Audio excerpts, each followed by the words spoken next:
Okay, so this is the image that we put together for the creative exchange, and you can see Matera here on the right, but you can also see Newport here on the left. So this is the Usk River that runs through the middle of Newport. And Newport is in South Wales. So Wales is in the west of the UK. And Newport sits in a very industrial part of Wales, or a post-industrial part of Wales,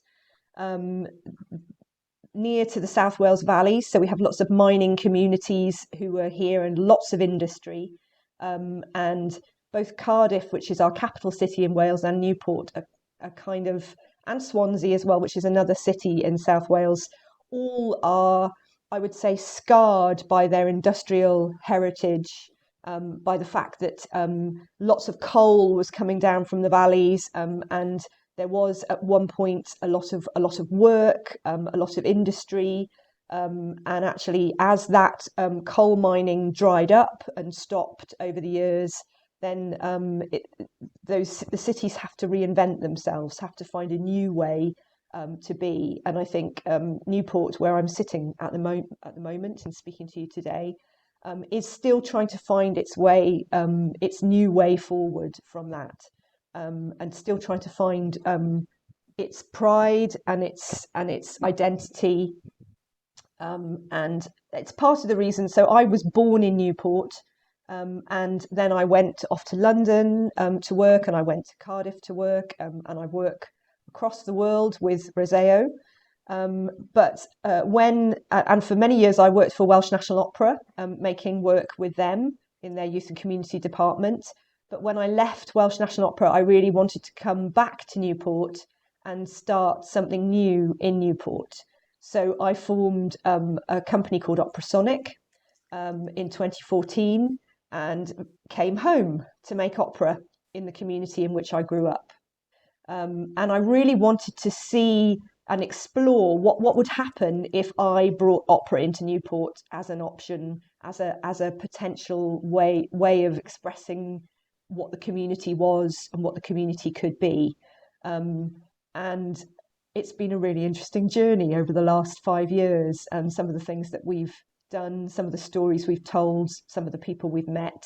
So I'm going to tell you a little bit about that. The company was very much about working with young people. So we were looking to grow the opera creators of tomorrow, and we still are looking to grow the opera creators of tomorrow. And really, I was inspired by some of the big projects that I'd taken part in and led at Welsh National Opera. We had two big projects called Street Songs, where we spent 3 years in different communities, exploring different stories from those communities. In the South Wales Valleys, we had a Street Songs project, and we had stories and songs from all kinds of different people. And then we did 3 years in Wrexham, which is in the north of Wales. Again, looking at the stories in Wrexham, looking at that community. So when I started Operasonic, I was very much bringing all of that practice with me, thinking about how we could also use opera to explore different stories within a community. So here's some of our participants in one of the local schools, doing a little bit of work, making an opera.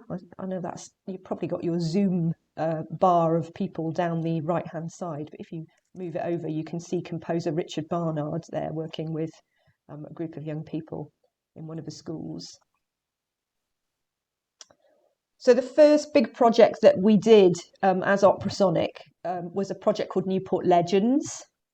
And I really, again, was taking my starting point from this idea of Newport as a post-industrial town, wanting to create its identity, wanting to find out what its place in the world was. And I wanted to really look at community pride and community stories. So we worked with 4 different groups across a year to make 4 mini operas. And then we also created an opera that kind of framed those 4 mini operas. And each of the mini operas was a story from the past in Newport, and explored a different kind of idea of what a story of Newport might be. So we had 4 legends. We had the legend of the flood. So back in the 1600s, the Gwent levels around the area here, we have a very big estuary called the Severn Estuary, which the Usk River runs into. And we think that there was a tsunami in the 1600s because the levels all around the Severn Estuary were flooded. And it was a very fast flood that came in really fast across the land, and lots of people were killed at that point. So in one of the schools that we work with, we told the story of the flood, and we told it from the perspective of a woman whose husband had gone out to sea, and he didn't come back, and she was on the top of the tower of the local church, and she saw the flood coming in. So she witnessed that. Our second legend was the legend of Tom Prothero, who was a local lawyer.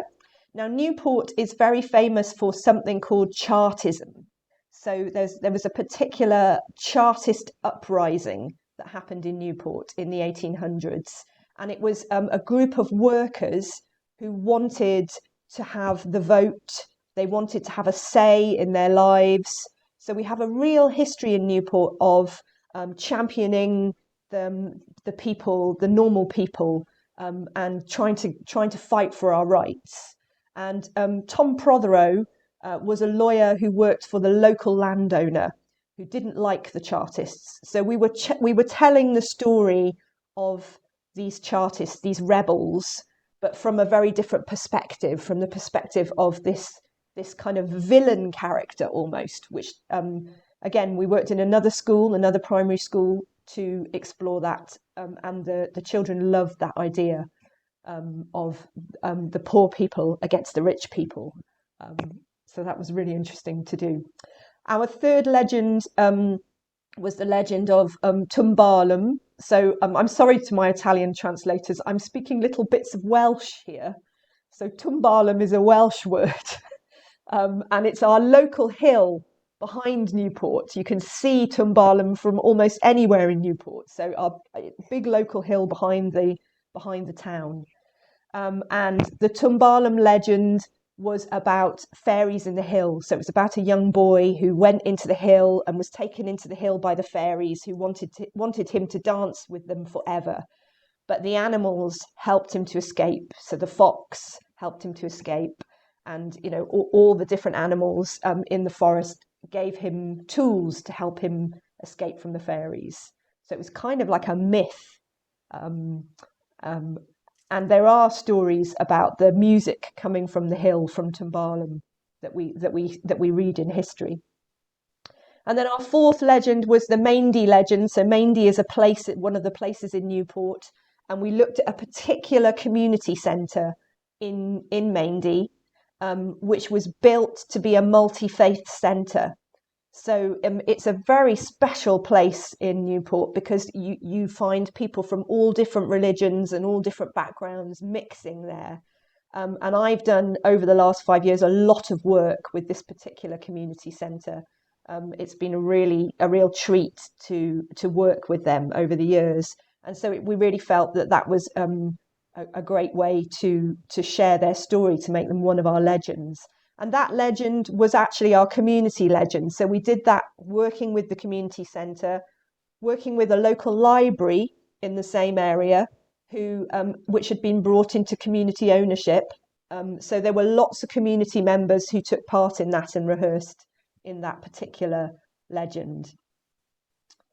And then we brought all of those 4 groups. You can see them here in our local theatre on the stage, in the Riverfront Theatre. They all came together in what I called one epic afternoon of opera to perform the legends together. And in between, weaving between each of those community legends, we had 2 opera singers who were telling the story of a developer. So we had a developer who wanted to develop Newport and change it. And then we had a kind of ghost character who was talking to him about why the past is important and why it's important to remember and value the things that are already in our community rather than trying to concrete over everything and change. So there are lots of things that I think echo back to what L Albero was doing in Silent City in terms of what we were also trying to do with Newport Legends. So interestingly, thinking about how we made this work, one of the first things I did was I brought the team together. So in our team, we had a composer and a drama leader for each of the 4 legends.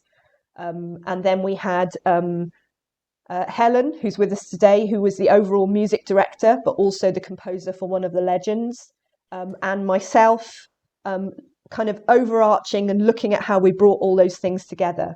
And we worked with composer Erilyn Wallen, who made the overarching narrative that weaved in between the legends as well. So there was quite a big team of artists all trying to work on the same piece. And for me, it was important to bring them together to talk about what our ethos was, how we were planning to make this. And we did that by using the artworks. So there's a company here or a project here in Wales called Artworks Cymru. Cymru is the word for Wales for our Italian colleagues. And they have made a set of quality principles looking at how we make work in participatory settings, so in settings where artists are working with people. And so I used the quality principles that they'd made and the three different areas to start to form a discussion with the artists that we were working with. And you can see the 3 different areas that the quality principles sit in here are intention. So what is the intention of the work? What will the activity look like? And how will we relate to the people and all the different people who were involved in the project? So we were looking at the intention. We wanted to make it high quality. Process was going to be as important as product was. And we really wanted it to be fun and inclusive. Activity, again, we wanted to make sure that everything was well planned, that we worked together as a team to really plan, but we knew it was going to have to be flexible because things were going to change as we met the participants and worked with them. But we thought that setting clear goals for each session was also important for the team, but also for the participants in the room so that they knew what was going to happen in each session, what we were aiming for. We wanted it to be fun, but we wanted it to be productive as well. So it was really clear that we were making steps along the path to making the opera. Session leaders were given information about the group. I mean, this sounds like a really simple thing, but quite often, if you're leading a workshop, sometimes you don't know who the people in the room are. You don't know what you're walking into. So one of the things that the leaders asked for was, please, can you give me as much information as you have so that I know I'm preparing and I know what I'm walking into. In terms of the people, so we wanted to offer varied experiences. So all groups were involved in writing, they were involved in composing, they were involved in movement, they were involved in decisions around drama. They were also, almost every group was involved in making something as well. So each group, there was an animation that was made alongside and was shown behind the group as they were performing. And that had been created in collaboration with Rhys Webber, an artist here in Newport, with each group. We wanted them to feel free to contribute and create. So like making a very democratic space so that all voices could be heard in the room. And that way we really hoped that they would have ownership of both the process and the product. And we wanted to link out to the community around the participants as well. So each legend had a local, what we were calling a local performance before the Riverfront performance, where they got to invite parents or teachers or family into the room to see what they were doing and feedback on it. And for us, that was a really, really important part of the process. So the project ran across a year. And as I said, we worked with 3 different schools. So we worked with one school in the autumn term, one in the spring term, and then one in the summer term. And then the community library, community centre project worked probably from the January across the year with lots and lots of different groups feeding in who were working in that community centre. And again, we had an artist there, Polly Graham, who was leading that process. So she almost spent 2 weeks just attending all the sessions in the community centre, meeting people and asking them what they wanted to do, how they wanted to be involved.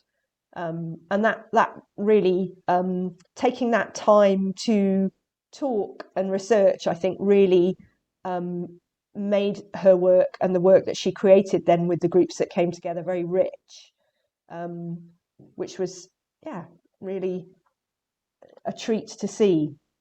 So here's the very final moment of our show on stage in Newport. And you can see that little church just at the back there. So we have a cathedral in Newport, which actually, I don't know if it's the same in Italy, but if you have a cathedral in a town, then you're allowed to call yourself a city. So we have a cathedral here in Newport, and that is literally a cutout of our cathedral, St Wooler's Cathedral in the back there. Helen, do you want to say a few words about collaborative composing and how we approach that? Yeah.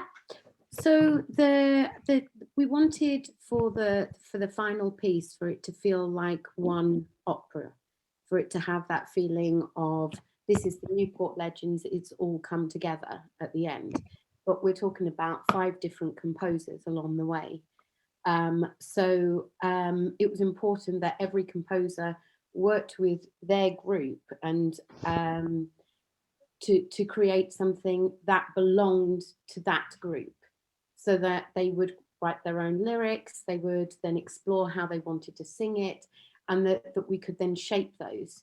And actually for our piece, which was performed in the autumn, which then meant we didn't see the children again until the following summer. And you're kind of going, hope they remember this. That's not a lot of time to rehearse it again.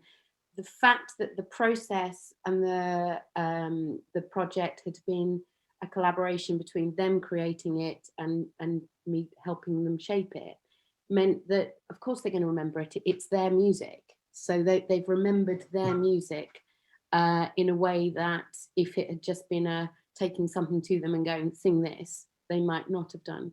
So the thought behind the process and the way that we were doing all of the workshops and doing all of it actually helped the end product, because by the time you get to the end product, they've gone on this very long journey together. And so it just makes sense of it, rather than it be suddenly we've got 4 different legends that have to perform on stage.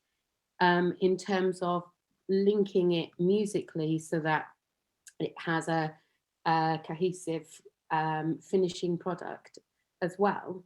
For that, there were a couple of things. The fact that there was the same baritone singer singing throughout the whole thing, and that the players, we had piano, double bass, clarinet and percussion.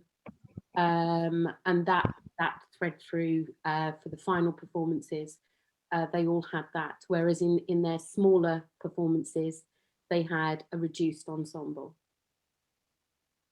I think that's everything I wanted to say, Marianne. That's great. Thank you, Helen. Thank you. Fantastic. So this was our first big project. I'm just going to tell you about a few other projects that we've done across the years leading on from that. But very much they've taken a similar ethos. So the ethos that we set out there for Newport Legends as our practice ethos has pulled through into the way that we've approached work over the years following from it. So this is Deeds Not Words. This was a partnership project that Operasonic created alongside Welsh National Opera.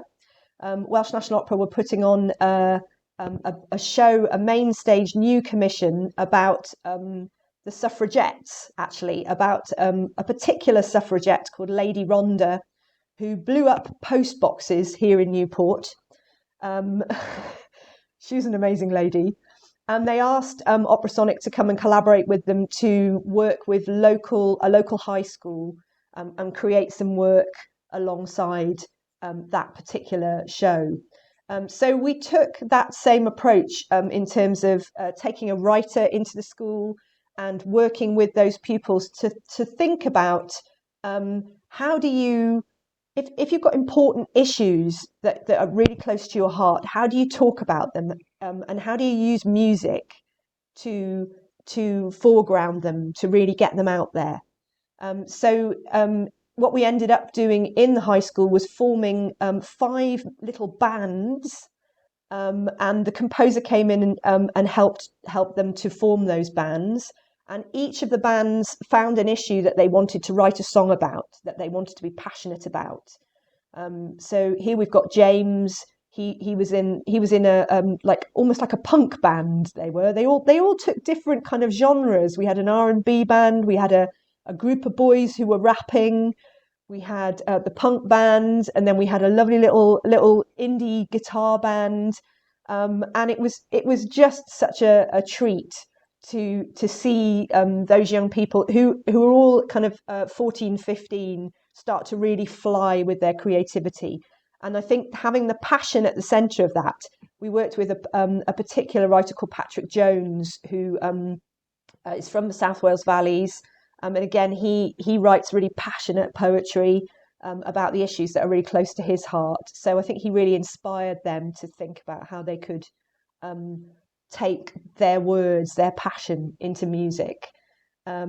We framed their band performances by making it like so there was a politician character who came to present to their school, the director of education, the politician of education. And in the Welsh National Opera production, because it was about the suffragettes, it was all female. So there were all women singers. And some of the women singers were playing men because they were playing some of the political characters from the 1900s. So in our piece, we had a female politician who was played by a man, played by a tenor singer. And she came at the beginning of the piece to give a presentation about education and how important it was. And the children kidnapped her and put her in a wheelchair and took her round the space to see all the different songs that they'd written. So it was very anarchic, very rebellious, and to have their music at the centre of it was fantastic. And again, taking the same kind of ethos as Newport Legends. This was another project we did, and again you can see some Welsh on the screen here. Mabanogion chwedl a chan. I'm not expecting the Italian translators to translate that, which basically means chwedl is a story and chan is song, so story and song. And Mabanogion is a Welsh book of legends. That many of us in Wales know. It's a very ancient book of legends. It's part of our Welsh heritage, our Welsh history. So again, we were undertaking a project with 3 schools where we were taking some legends from the Mabanogion stories and working with them to perform them. And this project was part of, we have a scheme here by Arts Council Wales called Lead Creative Schools, where they're looking at trying to get arts into schools. So this was funded through that scheme, and we were looking at how we could work in Welsh and also in English, so how we could work bilingually. And we had 2 English-speaking schools and 1 Welsh-speaking school who were sharing practice.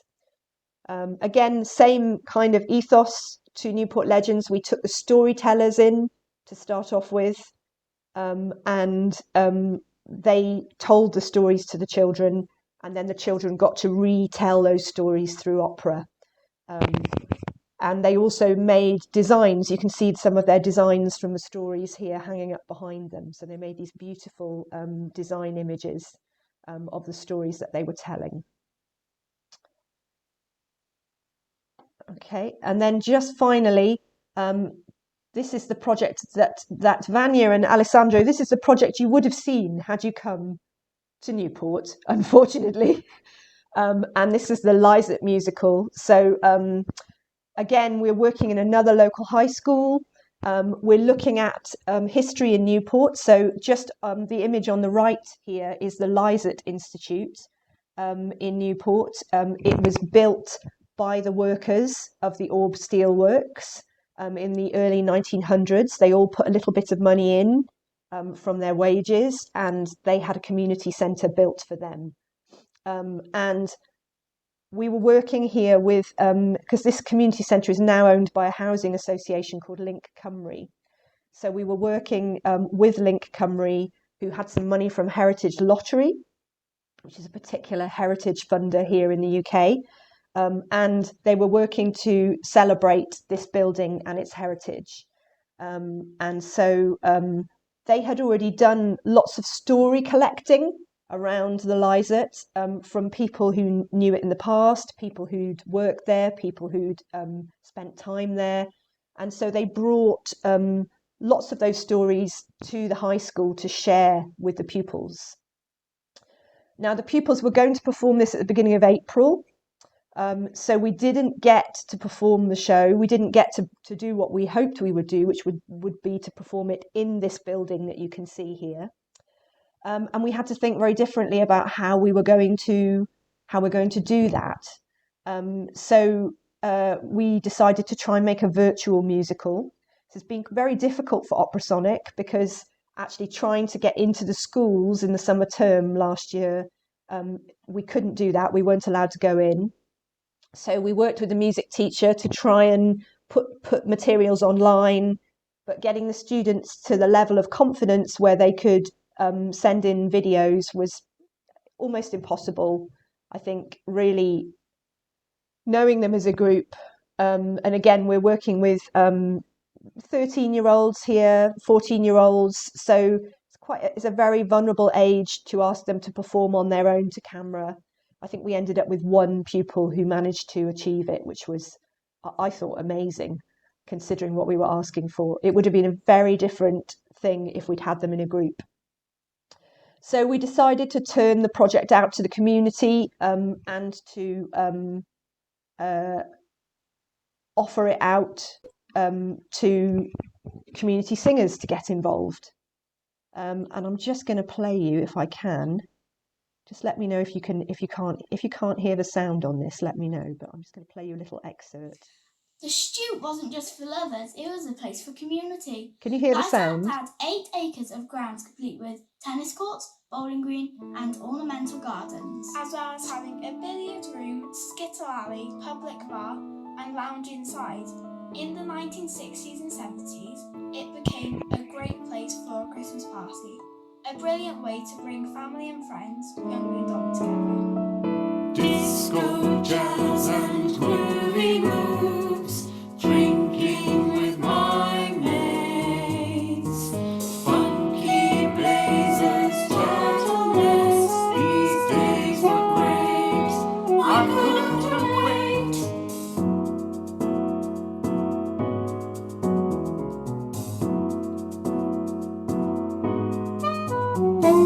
Disco, jazz and groovy moves, drinking with my mates.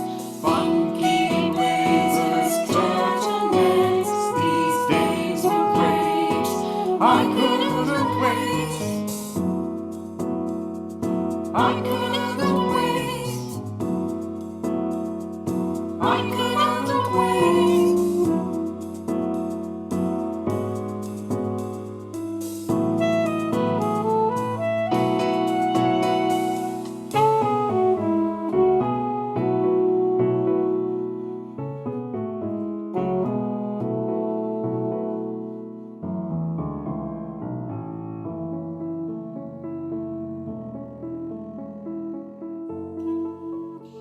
after so many positive years of growth, as time goes on, things start to take a turn for the worse. Life status is visited less, it becomes forgotten, and eventually in the 1990s, lost and rotten.